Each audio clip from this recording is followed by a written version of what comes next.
Hello, dear Pilgrim, and welcome to my next podcast episode, Pilgrim of the Path podcasts, and this is episode I think, 42.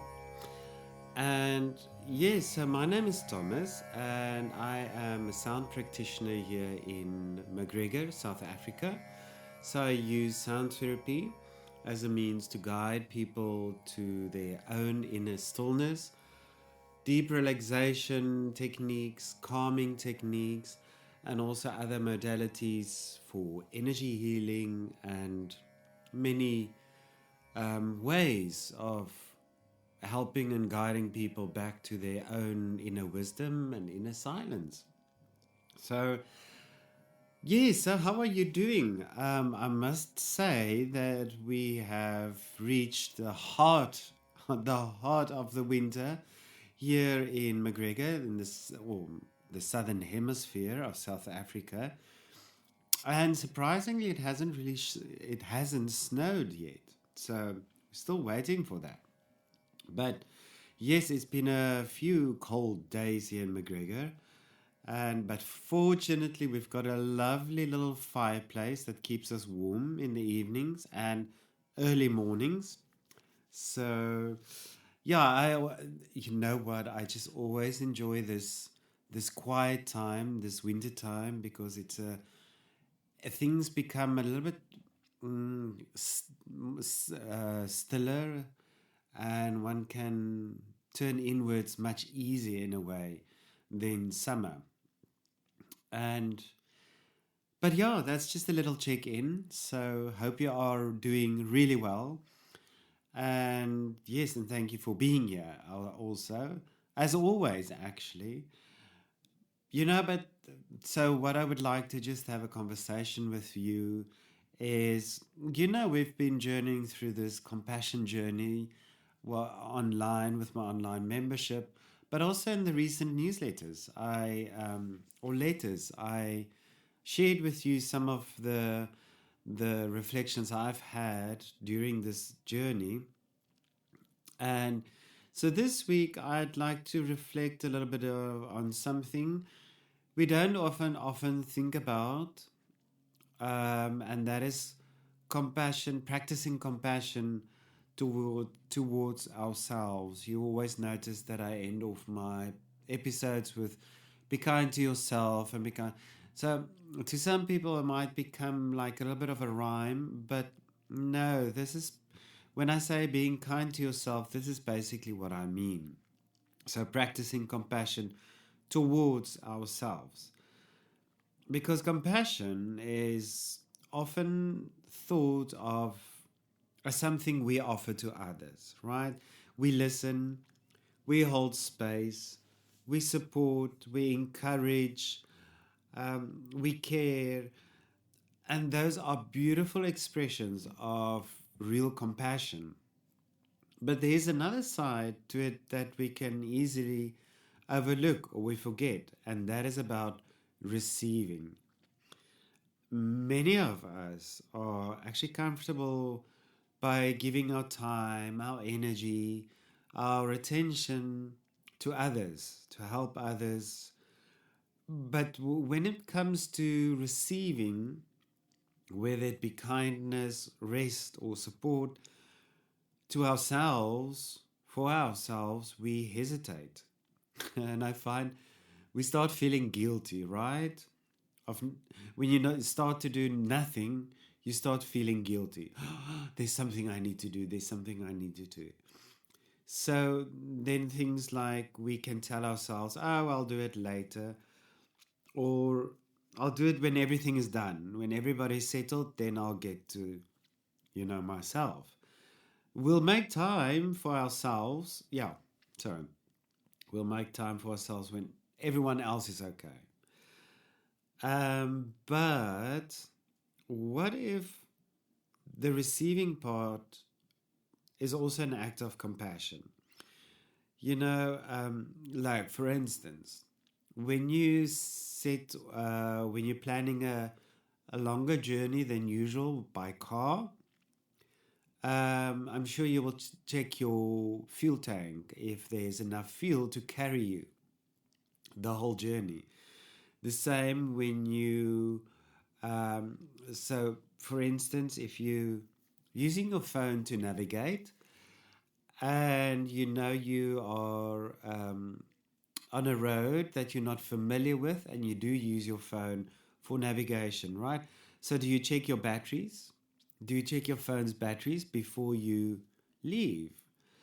So this is the same with ourselves. We can't give if we don't have enough energy in ourselves and when our energy is running low.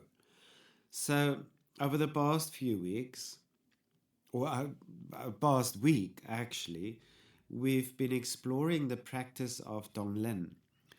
And at its core, Tonglen teaches us not to just turn away from suffering, but to embrace the the unpleasant experiences, if one can say that. So, and then instead, by using Tonglen, we meet that uncomfortable situations, experiences with presence, with kindness, with love, and an open heart. And it includes our own hearts. So, for this week, how about just take a moment and ask yourself, what is it that I need today? What will, uh, how can I practice being kind to myself or being compassionate to myself? So things might pop up. Maybe it's an evening or longer without your phone. It might be a walk in nature, a hike, plan a hike for yourself or with a friend, or yes, make something of that. Or if you don't have really time for that, you can have a long bath, nice bubble bath with candlelight and beautiful music, just taking a bit of time for yourself, just to relax. Or how about a coffee or lunch with a very close friend, a very dear friend? How about date night with your partner? Unexpected. Don't plan it, just do it. Don't book time, just do it. It's like that's why I say unexpected. Oh, just take a time and just do a little bit less. Like last week when the power we experienced a power outage for about 3 days here in McGregor. Wow, literally no electricity, um, no reception. It was literally books and a fire, and obviously my cat. But anyway, and that really forces you to slow down. So, maybe think of ways like that. Get a good book and take time where you just switch everything off. Because when we care for ourselves, we can care for others. We can compassion becomes sustainable. So, and we discover that we don't have to keep on giving for others. Um, we we can give to ourselves as well. And we can't give if we're running on empty. So allow yourself to be nourished too. And this has been very much on my heart as I've been preparing for an upcoming retreat in August, over Women's Day, the 7th to the 9th of August. But so you're more than welcome to go to my website, the events page. I'll have the link there, then you can go and see. Um, and a heads up, the 10th of August is a public holiday, so then you don't need to rush to get home. So it's a very nice time to take for yourself. But anyway, more than anything, my intention isn't simply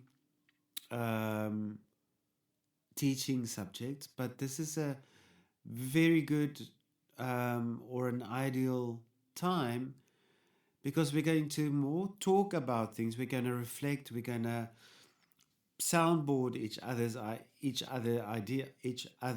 ideas, and create a space where you can experience it all together through stillness, reflection, journaling, conversation, practices.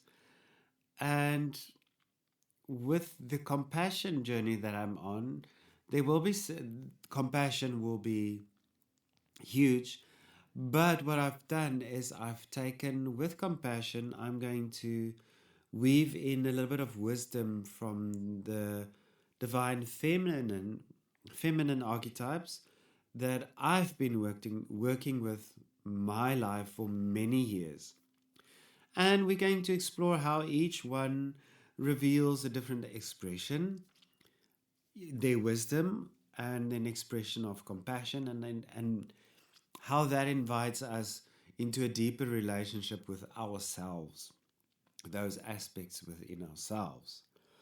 So whatever plans you have for this week, I hope you have, or I hope you allow yourself a moment to receive. So, because you don't have to earn to rest, you don't have to earn kindness, you don't have to earn love. Just be gentle with yourself. You are enough and you deserve it. And then, when your tank is full, then you can give. Be kind to yourself. Be kind to everybody around you. And let's walk this path together. Let our path be, or may our path be guided by that true honesty, integrity, the true light, the wisdom, every step of the way. Yes. Till next week, namaste.